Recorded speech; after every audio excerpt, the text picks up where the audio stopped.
বাবাকে কুপিয়ে মানে অ্যাকচুয়ালি আমরা লাঠি ছোটা সামনে যা ছিল, বিশেষ করে একটা পাটা ছিল ওই যে মরিচ মশলা মাটার, ওটার আগে তো হয়তো কাটা ছেড়ে গেছে, হয়তো ওটার কারণে মনে হচ্ছে যে কোপাকুপি হয়েছে ব্যাপারটা এরকম।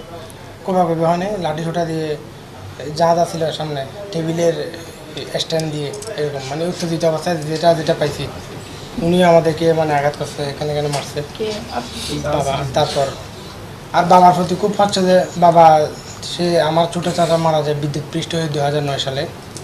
তো তখন বাবা ছোটো চাচিকে উদ্দেশ্য করে কোনো একটা চিঠি দেয়, সেটা আমরা পাই।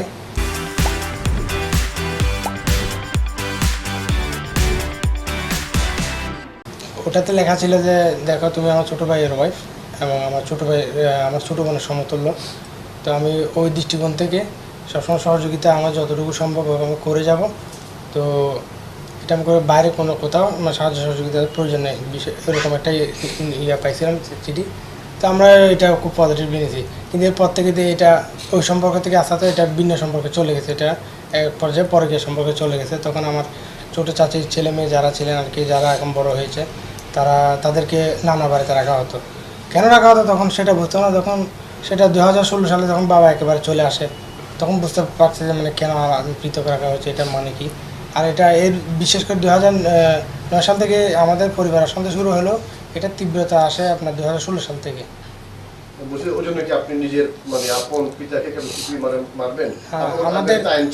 আমরা লেখাপড়া করেছি, আমরা চাকরি বাকরি করি, আমরা সমাজে বড় হচ্ছে, একটা সম্মান নেই, সবাই একটা চেনা জানা আছে আমাদের এলাকায়। যেখানে আপনারা ইনভেস্টিগেশন যাবেন, আশা করি কেউ খারাপ কিছু বলবে বলে আমাদের মনে হয় না, আমাদের বিশ্বাস।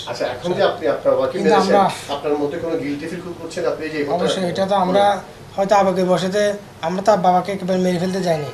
আমরা হয়তো চাইছি মারি, মানে ওনাকে দ্বারা যেহেতু একটা বিদ্যুৎ বিলে দেওয়া হয় না, দিতে যায় না, বা কোনো একটা ছোটো কাজ উনি করেন না আর কি, উনি জাস্ট টাইমলি হাত দিয়ে বাট্টা খায়, এটা খেতে আসে ও নানা রকম সমস্যা তৈরি করে।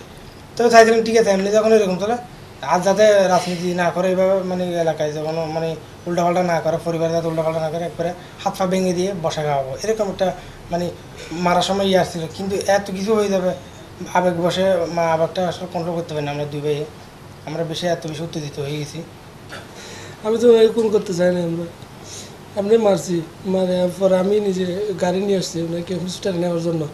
পরে গাড়িওয়ালা উনি নেয়, বলছে আমি অ্যাম্বুলেন্স পাঠাচ্ছি। পরে বাসায় এসে দিয়েছি বাইও নেই, আমি চলে গেছি। আমি টিকিটটা করছি রাস্তায়। মিজান।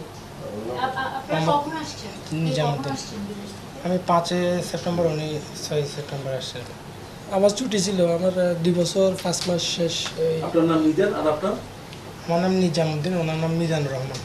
গত 11 তারিখে সন্ধ্যা 7টার দিকের ঘটনা। আমাদের পুলিশ আমরা ইনফরমেশন পাই যে আমাদের শাহমিরপুর এলাকায় একটা হত্যাকাণ্ড সংঘটিত হয়েছে। তাৎক্ষণিক আমাদের পুলিশ ঘটনাস্থলে যায়, যাওয়ার পরে দেখে একজন ব্যক্তিকে কুপিয়ে উপর্যুপরি হত্যা করা হয়েছে। এবং আমরা ওখান থেকে ওই ভিকটিমের বড় ছেলের ওয়াইফ, তার কাছে আমরা জানতে পারি তার শ্বশুরকে তার হাজব্যান্ড এবং আর ছোট ছেলে মিলে হত্যা করেছে। তো ঘটনা যখন আমার পুলিশ ওখানে উপস্থিত হয়, তাৎক্ষণিক ওই দুইজন যে আসামি তারা পালিয়ে যায়। এবং পরবর্তীতে আমরা ওই বড় ছেলের ওয়াইফ তার কাছে জানতে পারি যে আসলে যিনি ভিকটিম তার সাথে তার দেবরের ওয়াইফের সাথে একটা ছিল, পরকীয়া সম্পর্ক ছিল। ওই সম্পর্কের ভিত্তিতে ওই ভিকটিম ওই মহিলা দ্বারা পরিচালিত হতো এবং বিভিন্ন সময় তাদেরকে সম্পত্তি বিক্রি করতে বাধ্য করত, তো এবং নিজেও বিক্রি করে দিত, যার জন্য ছেলের সাথে মা এবং ছেলে মিলে একসাথে তারা ঝগড়ায় লিপ্ত হয়। এবং ঝগড়ার রাগের এক পর্যায়ে তারা বাবাকে উপর্যুপরি কুপিয়ে হত্যা করে।